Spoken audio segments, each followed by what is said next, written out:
asalaamu calaykum marwo walba ama gabar kasta waxa ay doonaysaa in saygeeda uu aad u jeclaado isla markaana uu kaliya u ahaado iyada waxaana jira qaabab jacayl waali ah looga keensado ninkaaga haddaba samey 6 qodob si ninkaaga uu kugu qaado jacayl xad dhaaf ah balse inta aynu muuqaalka gudaha u gelin waxaan ku xasuusinayaa in aad muuqaalka like saarto haddii aad nagu cusub tahay inaad nagu soo biirto nambarka koowaad ee aad saygaada jacayl xad dhaaf ah aad uga keensan karto ayaa ah xushmee gabar yahay waxaad ninkaaga abaalmarin ooga dhigtaa xushmadda isla markaana tusi inuu qaali kugu yahay walaashayda qaaliga ah tani ama in aad ninkaaga xushmad u muujiso waa waxa ugu qaalisan ee aad ninkaaga u samayn lahayd adiga nafsad ahaantaada dadka waad ka jeceshahay qofka ku xushmeeya waadna ka soo dhawaysataa dadyoga kale haddaba dadka oo dhammi waa sidaas oo kale oo waa ay jecel yihiin qofka xushmeeya qadarinna u muujiya in aad ninkaaga xushmayso waa mid ka mid ah waxyaabaha oo kugu jeclaan karo mana jirto qof jecel inuu ka ag dhowaado qof aan xushmad u haynin nambar 2 qiimee wax walba oo kuu sameeyo ku qiimee wax yar ee uu kuu sameeyo ku qiimee wax dhexdhexaadka ah ee uu kuu sameeyo haddana ku qiimee waxa weyn iyo wax kasta ee uu kuu sameeyo saygaada qiimee joogitaankiisa si la mid ah qiimee dareenkiisa gabar kasta oo ninkeeda wax walba ku qiimaysa waxay haysan doontaa nin nafta u hura una qiimeeya sida ay iyada u qiimaysay in ka badan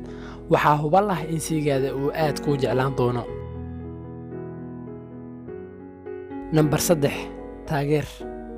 garab istaag taageer waqti kasta iyo xaalad kasta ficil ahaanna ha ogaado inuu yahay halyey dhabarka laga taagan yahay oo uusan wax cabsi ah ka qabin gadaashiisa ninka ragga ah meesha uu dhiirigelinta dhabta ah ka helo ayaa lagu sheegaa inay tahay dhanka qoyska waxaana jirta xigmad ama murti dhahaysa ninka naag fiican weligaa ma gaartid oo ah ninba inta uu ninka maroo fiican yahay waa uu ka horreeyaa haddaba horumarka ninkaaga iyo ka horraynta asaagiisa adiga ayuu gacantaada ku jiraa markii aad wakhti kasta garab taagan tahay waa mid ka mid ah hadiidaha ugu wanaagsan ee aad ku abaalmarin lahayd saygaada nambar 4 waxyaabo lama filaan ah kadis uga dhig waad la yaabi lahayd haddaad ogaan lahayd sida ay raggu uga helaan ama ay u jecel yihiin waxyaabaha kadiska ah oo ay haweenkoodu u sameeyaan waa in aad waxyaabo wanaagsan ee uusan filanaynin aad kadis uga dhigtaa darees ama labis cusub ee uusan filanayn oo aad saygaada u keento ayaa ninkaa ka dhigi karta inuu aad kuu jeclaado kuna xasuusto mar kasta ee uu maradaas xiranayo maxaa yeelay dharku waa mid ka mid ah waxyaabaha badanaa laisku xasuusto mar walba oo uu maradaas xiranayo waa mid ku xasuusan doono dad yar ayaana fahansan in qofka aad jeceshahay oo aad u hadiidayso maro sida shaati surwaal ama taraaxad uu qofkaas ku xasuusan doono inta uu maradaas xiranayo nambarka 5 kalgacayl u muuji waqti kasta waa inaad jacayl u muujisaa marka uu saxan yahay iyo marka uu qaldan yahay waa inaad jacayl u muujisaa marka uu macaan yahay iyo marka uu qaraar yahay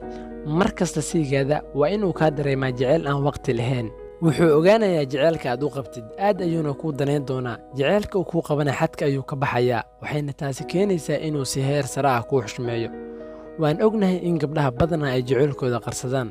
balse waa in mararka qaar uu saygaada kaa dareemaa in aad jeceshahay